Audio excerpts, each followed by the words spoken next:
रेवती पुतली की कहानी। राजा विक्रमादित्य अपने युग के सबसे प्रतापी और यशस्वी सम्राटों में गिने जाते थे। वे न केवल वीर और शक्तिशाली थे, बल्कि उनके शस्त्र और शास्त्र दोनों में समान पकड़ थी। राजकाज से समय निकालकर वे शास्त्रों के अध्ययन में भी लगे रहते थे। इसी उद्देश्य से उन्होंने अपने महल में एक विशाल पुस्तकालय बनवाया था। एक दिन विक्रमादित्य धार्मिक ग्रंथ पढ़ रहे थे, जिसमें उन्हें राजा बलि की कथा मिली। ये जानकर कि बलि महान दानवीर थे और उनके पराक्रम से स्वयं इंद्रदेव भी भयभीत हो गए थे। वे प्रभावित हुए। विष्णु भगवान ने वामन अवतार लेकर बलि से सब कुछ दान में ले लिया और उन्हें पाताल लोक भेज दिया। ये जानकर विक्रमादित्य ने निश्चय किया कि वे स्वयं राजा बलि के दर्शन करेंगे। विक्रमादित्य ने अपने महामंत्री को राज्य सौंपकर घने जंगलों में जाकर तपस्या आरंभ कर दी। पहले वे एक समय भोजन करते, फिर केवल फलाहार और धीरे धीरे जल भी त्याग दिया। उनकी कठोर तपस्या को देखकर अन्य तपस्वी भी वहां आ गए और पूरा वातावरण आध्यात्मिक ऊर्जा से भर गया। वे इतने निर्बल हो गए कि चलना फिरना भी कठिन हो गया, लेकिन उनके संकल्प में कोई कमी नहीं आई।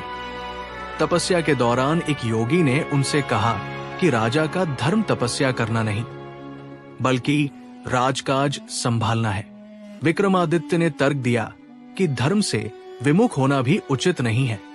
एक दिन अत्यधिक दुर्बलता के कारण विक्रमादित्य अचेत हो गए। जब उन्होंने आंखें खोली तो पाया कि उनका सिर स्वयं भगवान विष्णु की गोद में है। भगवान ने उनसे पूछा कि वे इतनी कठिन तपस्या क्यों कर रहे हैं। विक्रमादित्य ने उत्तर दिया कि वे राजा बलि से मिलना चाहते हैं।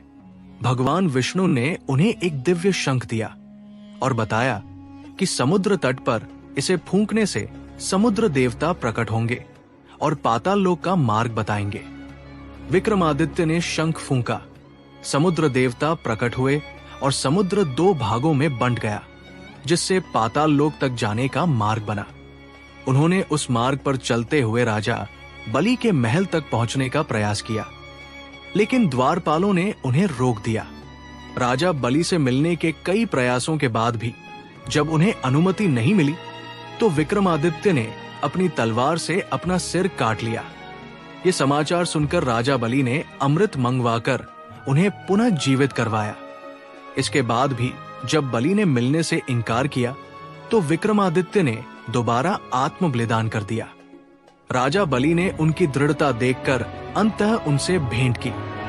विक्रमादित्य ने बताया कि वे उनकी महानता और दानशीलता के बारे में जानकर उनसे मिलने आए हैं। प्रसन्न होकर राजा बलि ने उन्हें एक लाल मूंगा दिया, जिसकी शक्ति से कोई भी वस्तु प्राप्त की जा सकती थी। विक्रमादित्य पाताल लोक से लौटकर समुद्र तट पर पहुंचे और शंख बजाया, जिससे मार्ग फिर से खुल गया। जब वे अपने राज्य लौट रहे थे, तो उन्होंने एक स्त्री को विलाप करते देखा। उसका पति मर चुका था और वो बेसहारा हो गई थी। विक्रमादित्य ने राजा बलि से प्राप्त मूंगे से उसके पति के जीवन की कामना की और चमत्कारिक रूप से वो व्यक्ति जीवित हो गया। स्त्री की खुशी का ठिकाना न रहा।